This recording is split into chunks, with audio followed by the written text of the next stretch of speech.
Selamat malam semuanya, selamat sore juga, selamat pagi. Kami dari kelompok terakhir ini ingin mempresentasikan tentang pasar modal syariah. Saya Tereski Alvano dan rekan saya Yolanda Salim. Pasar modal syariah, kita bahas soal pasar modal syariah, kemudian ada produk yang ada di pasar modal syariah. Pasar modal syariah dapat diartikan sebagai kegiatan dalam pasar modal sebagaimana yang diatur dalam UUPM yang tidak bertentangan dengan prinsip syariah. Secara umum, kegiatan pasar modal syariah tidak memiliki perbedaan dengan pasar modal konvensional. Namun, terdapat beberapa karakteristik khusus pasar modal syariah, yaitu bahwa produk dan mekanisme transaksi tidak bertentangan dengan prinsip-prinsip syariah. Kemudian dasar hukum sebagai bagian dari sistem pasar modal Indonesia, kegiatan di pasar modal yang menerapkan prinsip-prinsip syariah juga mengacu kepada Undang-Undang Nomor 8 Tahun 1995 tentang pasar modal. Berikut peraturan pelaksanaannya. Peraturan Bapepam LK, peraturan pemerintah, peraturan bursa, dan lain-lain. Bapepam LK selaku regulator pasar modal di Indonesia memiliki beberapa peraturan khusus terkait pasar modal sebagai berikut. Yang pertama, peraturan nomor 2K1 tentang kriteria dan penerbitan daftar efek syariah.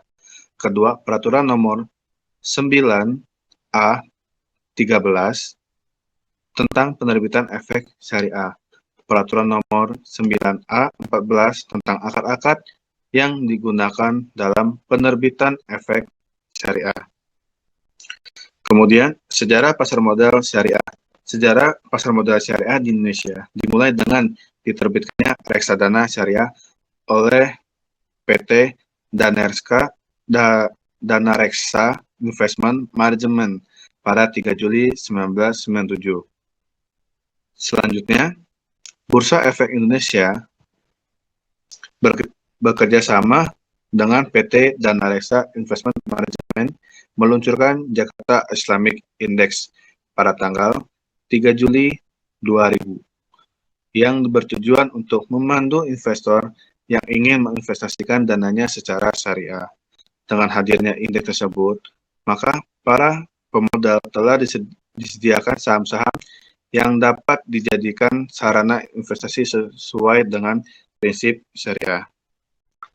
Pada tanggal 18 April 2001, untuk pertama kalinya Dewan Syariah Nasional Majelis Ulama Indonesia atau DSN MUI mengeluarkan fatwa yang berkaitan langsung dengan pasar modal, yaitu Fatwa nomor 20/DSN MUI strip 4 2001 tentang pedoman pelaksanaan investasi untuk reksadana syariah.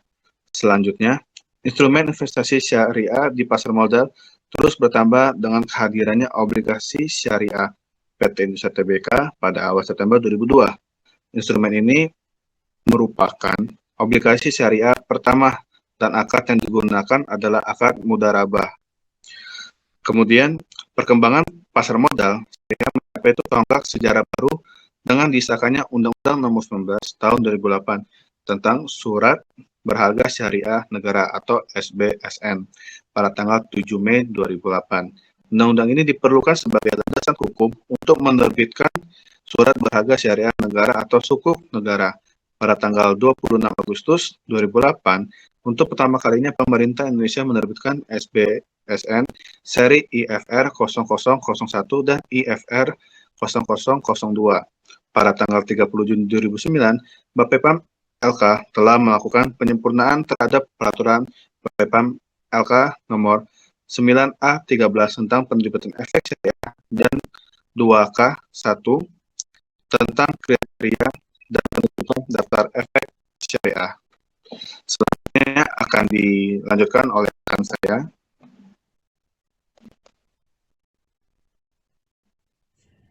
Produk yang ada di pasar modal syariah. Yang pertama, saham syariah. Saham merupakan surat berharga bukti penyertaan modal kepada perusahaan, dan dengan bukti penyertaan tersebut, pemegang saham berhak untuk mendapatkan bagian hasil dari usaha perusahaan tersebut. Suatu saham dapat dikategorikan sebagai saham syariah jika saham tersebut diterbitkan oleh yang pertama, emiten dan perusahaan publik yang secara jelas menyatakan dalam anggaran dasarnya bahwa kegiatan usaha emiten dan perusahaan publik tidak bertentangan dengan prinsip-prinsip syariah. Yang kedua, emiten dan perusahaan publik tidak menyatakan dalam anggaran dasarnya bahwa kegiatan usaha emiten dan perusahaan publik tidak bertentangan dengan prinsip-prinsip syariah, namun memenuhi kriteria sebagai berikut. Kegiatan usaha tidak bertentangan dengan prinsip syariah sebagaimana yang diatur dalam Peraturan Nomor 9A13.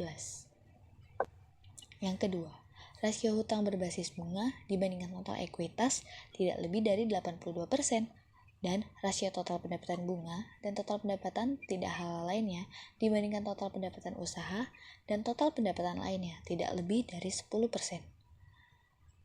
Sukuk. Istilah baru sebagai pengganti dari istilah obligasi syariah atau Islamic bonds. Sukuk secara terminologi merupakan bentuk jamak dari kata sak dalam bahasa Arab yang berarti sertifikat atau bukti kepemilikan. Karakteristik sukuk. Sebagaimana salah satu efek syariah, sukuk memiliki karakteristik yang berbeda dengan obligasi. Sukuk bukan merupakan surat utang, melainkan bukti kepemilikan bersama atas suatu proyek. Setiap sukuk yang diterbitkan harus mempunyai aset yang dijadikan dasar penerbitan atau underlying aset. Klaim kepemilikan pada sukuk didasarkan pada aset proyek yang spesifik. Penggunaan dana sukuk harus digunakan untuk kegiatan usaha yang halal. Imbalan bagi pemegang sukuk dapat berupa imbalan bagi hasil atau margin sesuai dengan jenis akad yang digunakan dalam penerbitan sukuk. Jenis sukuk. Jenis sukuk berdasarkan standar syariah AAO IFI nomor 17 tentang investment sukuk terdiri dari 1. Sertifikat kepemilikan dalam aset yang disewakan. Yang kedua, sertifikat kepemilikan atas manfaat yang terbagi menjadi 4 tipe. Sertifikat atas manfaat aset yang telah ada, sertifikat kepemilikan atas manfaat aset di masa depan, sertifikat kepemilikan atas jasa pihak tertentu, dan sertifikat kepemilikan atas jasa di masa depan. Yang ketiga ada sertifikat salam, sertifikat itishna, sertifikat mubarahah, sertifikat musyarakah, sertifikat muzaraah, sertifikat musaga, dan sertifikat mukrasa.